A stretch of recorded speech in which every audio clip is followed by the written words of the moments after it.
Hello everyone, so I am here at the property, and yesterday they're able to finish not really finish, but start the initial work on 4 columns, and then started on roof beam as well, for the steel bars. I think that's the right term. Yeah, steel beam. So they finished like 3, and then they've started during the afternoon on flattening or leveling the ground or dirt as well. Let's continue and we'll see on the progress that they are going to do today. Okay, so right now they are working or focusing on painting the steel beam as well.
Okay, so they're done with that one. So that's the 4th. Aside from the 3 beams that they've done yesterday.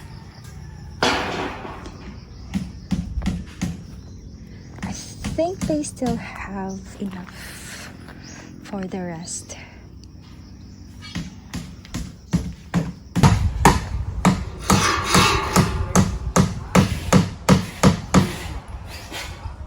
So they're working on the beam, and they're also working on the last column.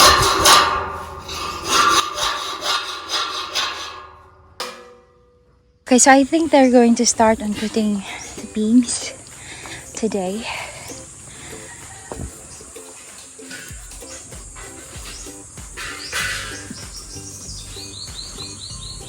Aside from finishing up the last column for its initial work, because it's not yet done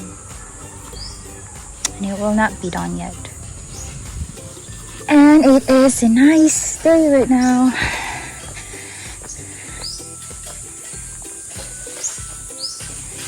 Ang kinahanglan siya pintalan.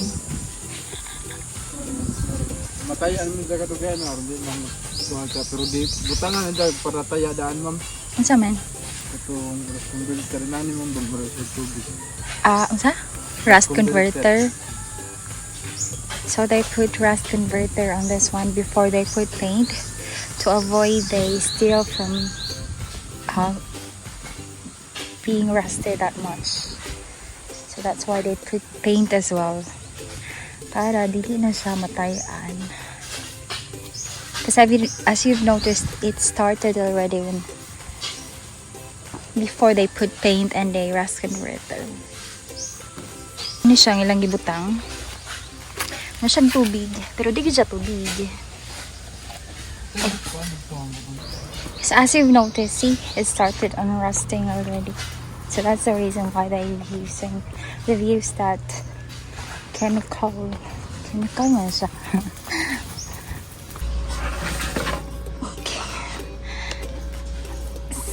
So for the paint, they're actually using the epoxy primer, and the color is gray. See? So that's the exact thing that they're putting as a paint, epoxy primer. They have 1 liter. So this is what they called rust converter. Ayun lang gagamit. I guess they've used like less than a gallon for now. So ano siya. The name is Quadro. Let's do Quadro. So they put this one, and then the next is the epoxy primer for the steel beam. And they got 2 gallons. So this one, and they've used that epoxy primer, which has color gray as paint. Not sure what's the difference of epoxy primer, the regular paint. Comment down below if you know the difference between the epoxy primer and the regular paint. I think they're just the same. They just have a different usage purpose. Diba? Sama na siya. Magawa na mo para finishing ko ya? Oo, magkayag.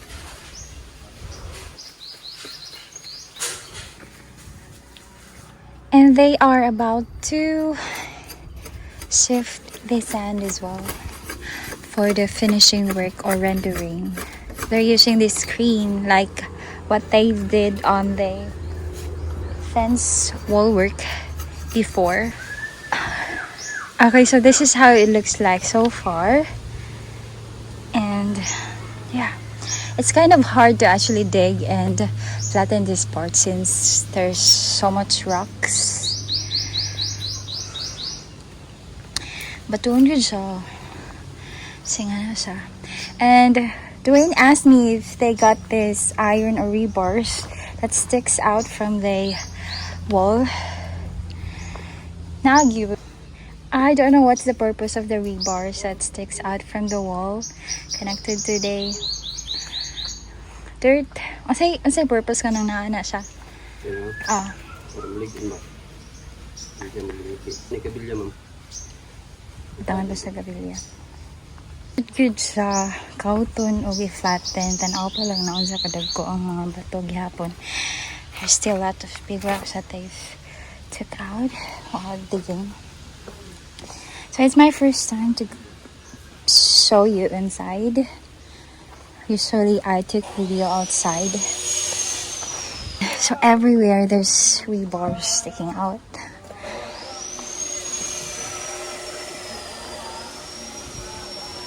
I just have to be careful so that rebars wouldn't accidentally stab me. Sama na siya.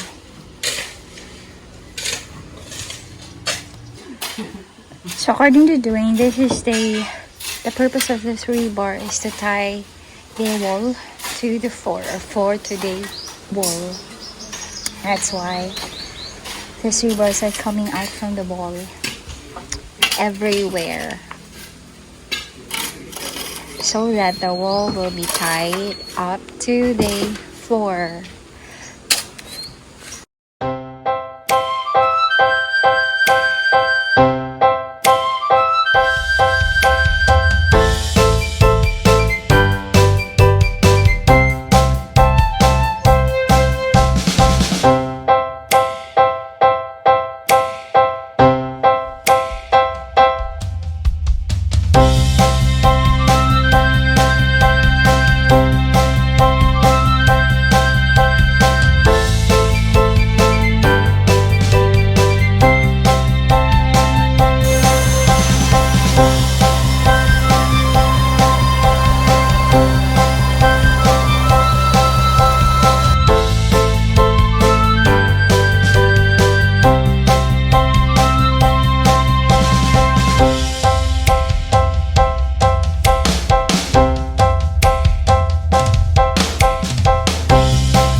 So right now they are preparing the area where they're going to do the straining or sifting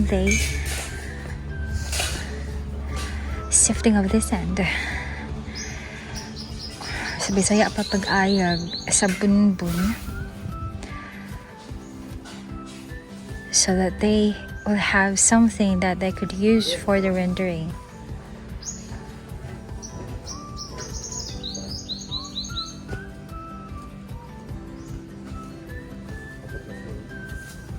Sa iyagon ano ninyo kani or kana? Kani way labot. Okay, so they're going to sift or to strain that brown washed sand, but not this one because they're using for the column works and the rest. I guess the reason why they're going to use this brown washed, because it's finer compared to this crushed stone sand. See?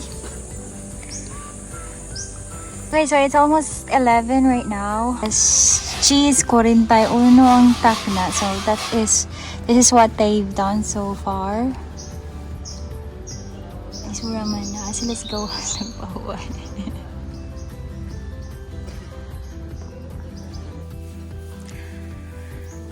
Bugad jud siya. Asa na ibutang? Okay. Anong gipagawas pa man kung balik ka? Diwas man tinanaw nimo gold. So he is putting a rust converter for the protection of the steel from the rust. So they're putting small rocks inside so that they don't have to fill up much more dirt. That will lessen the amount of dirt that they need to fill for the house ground. But they're not going to put the huge ones. Inyo na yapil? Kaning dagko?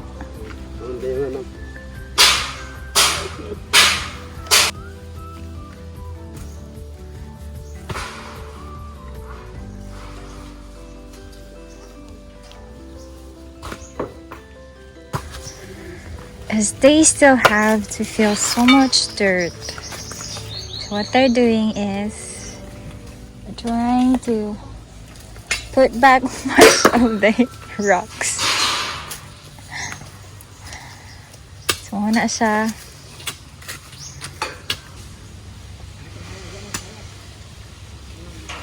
I think according to the architect, he said that they need about 30 cubics of dirt that has to be filled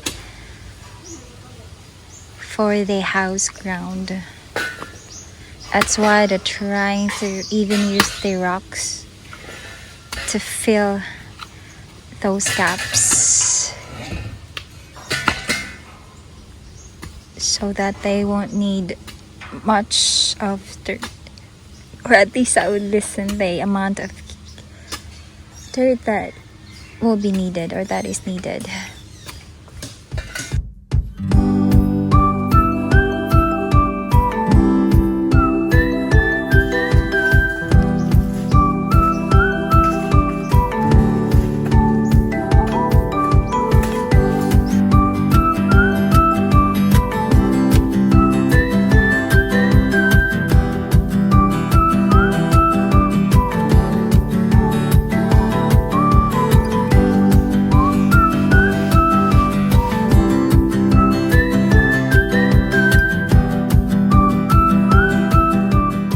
So it's 11:10.